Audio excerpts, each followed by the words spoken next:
বিসমিল্লাহির রহমানির রহিম। স্বাধীনতা প্রিয়, গণতন্ত্র প্রিয় দেশবাসী, আসসালামু আলাইকুম। 5ই আগস্ট, আজ থেকে ঠিক 1 বছর আগে 2024 সালের এই দিনে ফ্যাসিস্ট বাংলাদেশ ছেড়ে পালিয়েছে। রাহমুক্ত হয়েছে বাংলাদেশ। স্বাধীনতা প্রিয়, গণতন্ত্র প্রিয় জনগণের জন্য দিনটি আনন্দের, দিনটি বিজয়ের। রাহমুক্ত বাংলাদেশের এই দিনটিকে অন্তর্বর্তীকালীন সরকার জুলাই গণ অভ্যুত্থান দিবস হিসেবে ঘোষণা করেছে। তাবেদার মুক্ত বাংলাদেশের জনগণ প্রতি বছর এই দিনটিকে স্বাধীনভাবে সানন্দে সরকারি ছুটির দিন হিসেবে উপভোগ করবে। স্বাধীনতা এবং গণতান্ত্রিক রাজনৈতিক অধিকার চর্চার নতুন অঙ্গীকারে উদ্বুদ্ধ হবে। গণতন্ত্র প্রিয় ভাই ও বোনেরা, 21 শতকের এই বাংলাদেশে পলাতক স্বৈরাচার এক বিভীষিকার রাজত্ব কায়েম করেছিল। গুম, খুন, অপহরণ, হামলা, মামলা, নির্যাতন, নিপীড়নকে সাধারণ এবং স্বাভাবিক ঘটনায় রূপান্তর করেছিল। এই ফ্যাসিবাদের বিরুদ্ধে 1.5 দশকেরও বেশি সময় ধরে চলা আন্দোলনের সময় বিএনপি সহ ভিন্ন দল এবং মতের গণতন্ত্রের পক্ষের শক্তির লাখো কোটি নেতাকর্মীর জন্য দেশকে নরকে পরিণত করে রাখা হয়েছিল। শত শত মিথ্যে মামলার কারণে ভিন্ন দল এবং মতের লক্ষ লক্ষ নেতাকর্মী সমর্থকের ঘর বাড়ি ছাড়া করে দেওয়া হয়েছিল। অনেকের পারিবারিক বন্ধন ছিন্ন হয়ে গেছে। গণতন্ত্রকামী মানুষের কণ্ঠ রুদ্ধ করতে পলাতক স্বৈরাচারের নির্দেশে দেশে শত শত গোপন বন্দিখানা, আয়নাঘর বানানো হয়েছিল। সেই আয়নাঘরের অন্ধকার প্রকোষ্ঠে জলজন্ত মানুষকে দিনের পর দিন, রাতের পর রাত, বছরের পর বছর আটকে রাখা হতো। অনেককে চিরতরে গায়েব করে দেওয়া হয়েছে। বিএনপির সাবেক এমপি ইলিয়াস আলী কিংবা কমিশনার চৌধুরী আলমের আজও খোঁজ মেলেনি। বিচার বিভাগ, নির্বাচন কমিশন সহ দেশের সকল সাংবিধানিক বিধিবদ্ধ প্রতিষ্ঠানকে অকার্যকর করে দেওয়া হয়েছিল। সংবিধান উপেক্ষা করে মানুষের ভোটের অধিকার কেড়ে নিয়ে নির্বাচনী ব্যবস্থাকে প্রহসনে পরিণত করা হয়েছিল। দেশকে চিরতরে তাবেদার রাষ্ট্রে পরিণত করতে দেশের শিক্ষা ব্যবস্থাকে বিনষ্ট করার সকল আনুষ্ঠানিকতা প্রায় চূড়ান্ত হয়ে গিয়েছিল। বই খাতা কলমের পরিবর্তে রাজনীতির নামে শিক্ষার্থীদের হাতে তুলে দেওয়া হয়েছিল লগি, বৈঠা, হাতুড়ি বা চাপাতি। বিপর্যস্ত করে দেওয়া হয়েছিল দেশের অর্থনীতি। ব্যাংকগুলোকে দেউলিয়া করে ফেলা হয়েছিল। দেশ থেকে 28 লক্ষ কোটি টাকা পাচার করে বিদেশে পাঠিয়ে দেওয়া হয়েছিল। অন্যায়, অনিয়ম, অনাচার, দুরাচার, লুটপাট দৈনন্দিন চিত্র হয়ে উঠেছিল।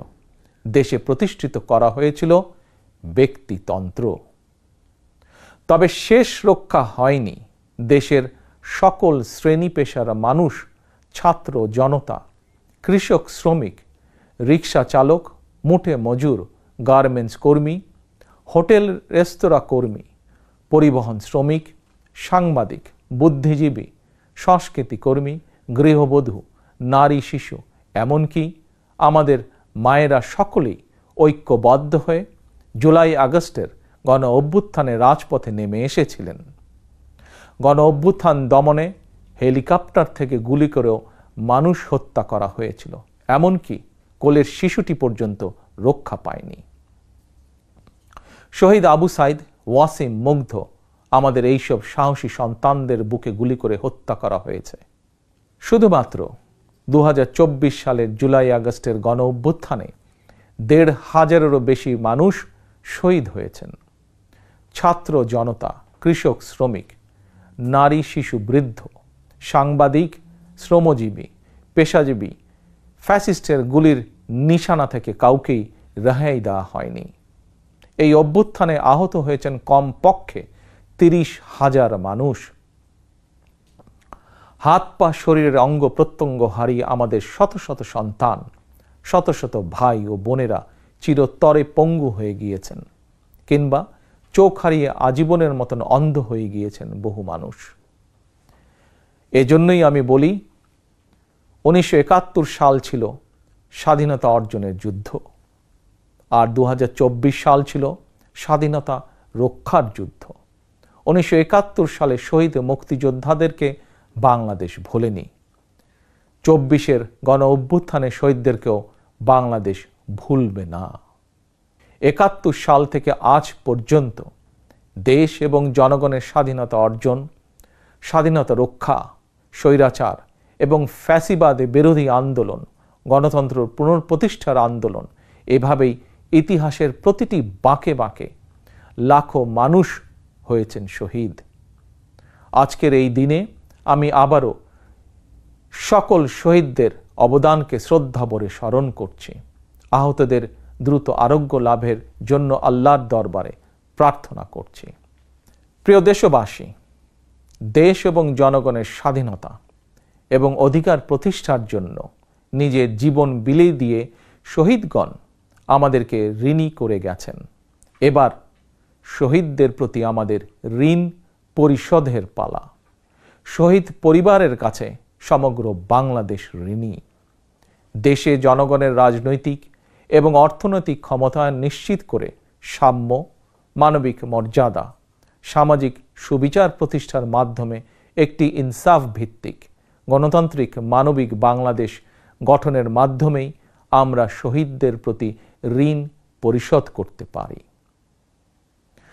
স্বাধীনতা প্রিয়, গণতন্ত্র প্রিয় ভাই ও বোনেরা, একটি গণতান্ত্রিক বাংলাদেশ প্রতিষ্ঠার প্রথম এবং প্রধান রাজনৈতিক উদ্যোগ হচ্ছে জনগণের সরাসরি ভোটে জনগণের প্রতি দায়বদ্ধ, জনগণের কাছে জবাবদিহিমূলক একটি রাষ্ট্র এবং সরকার প্রতিষ্ঠা। জনগণের কাছে দায়বদ্ধ একটি সরকার প্রতিষ্ঠার জন্য বর্তমান অন্তর্বর্তীকালীন সরকার কাজ করছে। প্রিয় ভাই বোনেরা, বিগত 1.5 দশকের ফ্যাসিবাদী আন্দোলনের সঙ্গে স্বাধীনতা পরবর্তী 3-3.5 বছরের সময়কাল ছাড়া আর কোনো শাসনামলের তুলনা চলে না। সুতরাং আমি সবাইকে বিনীতভাবে আহ্বান জানাবো, হিটলারের নাৎসিবাদ সম্পর্কে যেমন কেউ গৌরব করে না, পলাতক ফ্যাসিস্ট এর শাসনকাল নিয়েও গৌরব করার কিছুই নেই। ডাকাতি করে কিছু সম্পদ চ্যারিটি করলেও জনগণের চোখে ডাকাত যেমন গ্রহণযোগ্য নয়, তেমনি অন্তর্বর্তীকালীন সরকারের ব্যর্থতা খুঁজতে গিয়ে কৌশলে পলাতক ফ্যাসিস্টদের পক্ষে সাফাই গাওয়াও তেমন গ্রহণযোগ্য হতে পারে না।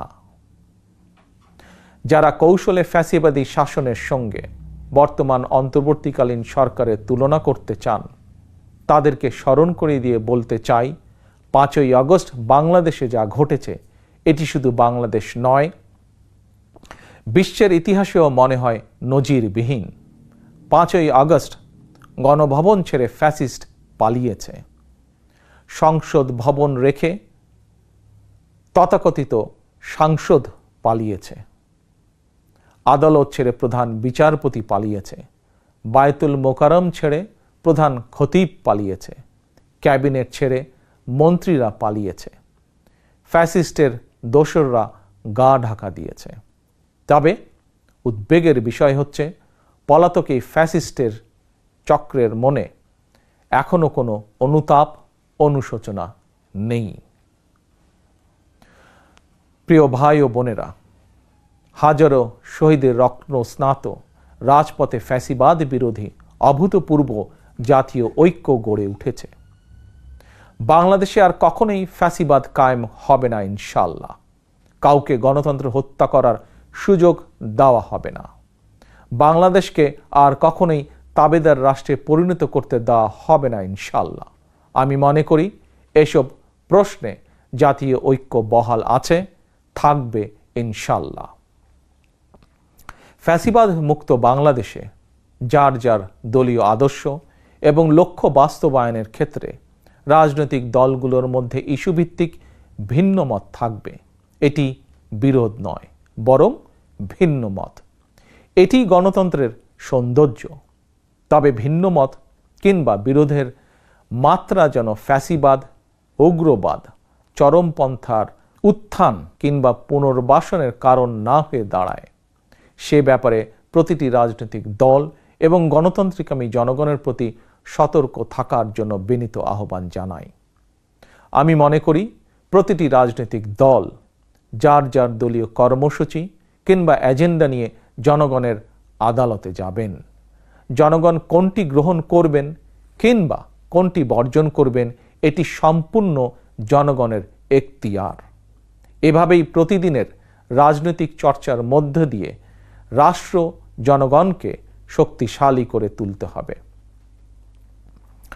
প্রিয় ভাই ও বোনেরা, স্থানীয় সরকার থেকে আরম্ভ করে জাতীয় সংসদ পর্যন্ত প্রতিটি স্তরে জনগণ যখন সরাসরি নিজের পছন্দের প্রার্থীকে নিজের ভোট প্রয়োগ করে প্রতিনিধি নির্বাচন না করবে, সরকার গঠন কিংবা সরকার পরিবর্তনের ক্ষমতা অর্জন করতে না পারবে, ততদিন পর্যন্ত রাষ্ট্র এবং সরকারে জনগণের ক্ষমতা প্রতিষ্ঠিত হবে না।